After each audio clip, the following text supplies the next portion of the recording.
সবাইকে স্বাগতম। আশা করি আপনার দিনটা ভালো কাটছে। শেষ পর্যন্ত থাকবেন, কারণ সবাইকে চ্যাট থেকে শুভেচ্ছা জানানো হবে। প্রথমে কিছু শুভেচ্ছা। মেগান মিচেল এবং জনি লিন্ডবারের ভিডিও এখন এই চ্যানেলে আপলোড হয়েছে। জনির একটি ভালো গান আছে এবং মেগান মিচেলের কিছু অনুপ্রেরণামূলক কথা আছে। অবশ্যই দেখে আসবেন। তাদের ইউটিউব চ্যানেলের লিংক উপরে দেওয়া আছে, ক্লিক করলেই পেয়ে যাবেন। লাইক ও সাবস্ক্রাইব করতে ভুলবেন না। এছাড়াও জিম হকিন্স একটি নতুন ভিডিও বানিয়েছেন, what are you waiting for. এটিও খুব শীঘ্রই এই চ্যানেলে আসবে। তার চ্যানেলটিও লাইক ও সাবস্ক্রাইব করুন। আমি দেখছি আজ অ্যাজুডিকেটর চ্যাটে আছেন, ধন্যবাদ আপনাকে। মিস্টার টিনম্যান জন, আশা করি ভালো আছেন। শুনেছি আপনি রিহার্সাল করছেন, চ্যাটে আপনাকে দেখে ভালো লাগছে। আজকের দিনটি আমাদের মুসলিম ভাইবোনদের জন্য ঈদ মোবারক। রমজানের রোজার পর সবাইকে ঈদের শুভেচ্ছা। রোজা রাখা সহজ নয়, আশা করি আপনারা আনন্দের সাথে ঈদ উদযাপন করছেন। আজকের আলোচনার বিষয় ফোকাসড, মনোযোগী, পরিবেশে শেখা।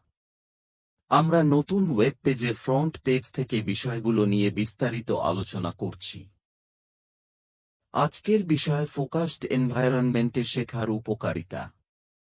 গবেষণায় দেখা গেছে, মনোযোগী ও বিভ্রান্তিমুক্ত পরিবেশে পড়াশোনা করলে পারফরম্যান্স 25% পর্যন্ত বাড়তে পারে।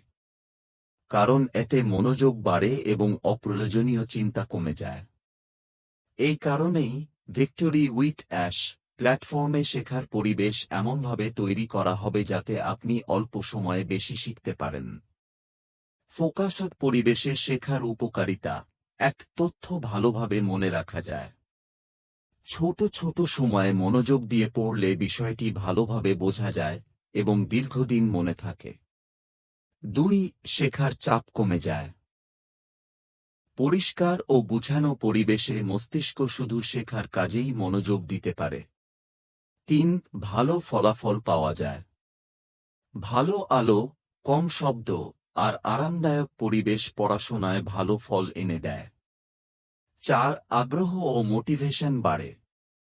একটি নির্দিষ্ট পড়ার জায়গা আপনাকে কাজের মোড এ নিয়ে যায় এবং শেখার আগ্রহ বাড়ায়। 5, স্ট্রেস ও দুশ্চিন্তা কমে। শান্ত পরিবেশ মানসিক চাপ কমায় এবং ভালো অনুভূতি তৈরি করে। 6, নিজের আচরণ নিয়ন্ত্রণ সহজ হয়। বিভ্রান্তি কম থাকলে মনোযোগ, আবেগ ও আচরণ নিয়ন্ত্রণ করা সহজ হয়। একটি ভালো ফোকাস পরিবেশের গুরুত্বপূর্ণ দিক। 1, বিভ্রান্তি কমানো। মোবাইল, শব্দ ইত্যাদি দূরে রাখুন। 2, ভালো আলো। প্রাকৃতিক আলো সবচেয়ে ভালো।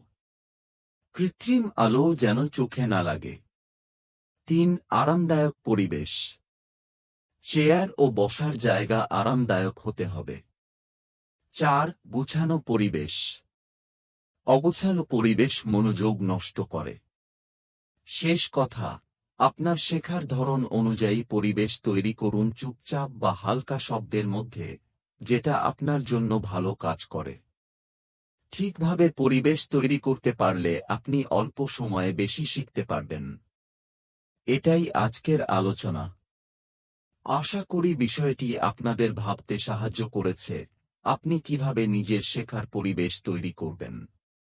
আমি সোমবার আবার ফিরে আসব। এখন চ্যাটে সবাইকে শুভেচ্ছা জানাব। সবাইকে ধন্যবাদ। ভালো একটি সপ্তাহান্ত কাটান। আগামীকাল আবার দেখা হবে। বিদায়।